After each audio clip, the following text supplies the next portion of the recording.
വരണ്ട് വരികയാണ്, കുർബാനയ്ക്ക് വരുന്ന സമയത്ത് ഭയങ്കര ക്ഷീണം വരികയാണ്, മടുപ്പ് വരികയാണ്, കുർബാനയ്ക്ക് പോകാൻ തോന്നുന്നില്ല. കോവിഡിൻ്റെ സമയത്ത് ആ വർഷങ്ങൾ കുർബാനയ്ക്ക് പോകാതിരുന്ന ആളുകളുണ്ട്.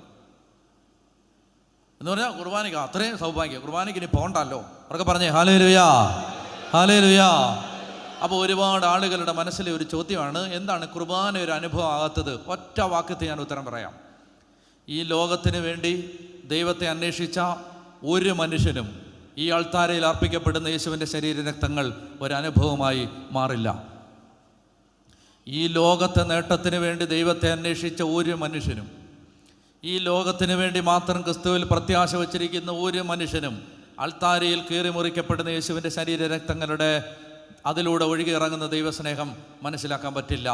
ഈ ലോകത്തിനപ്പുറത്തൊരു ജീവിതം ഉണ്ടെന്ന കാഴ്ച കിട്ടാത്തൊരു മനുഷ്യന് സഭയിലെ ഒരു പ്രാർത്ഥനാ രീതിയുടെയും ആഴമുള്ള ദൈവാനുഭവം കിട്ടില്ല. പറഞ്ഞേ ഹല്ലേലൂയ.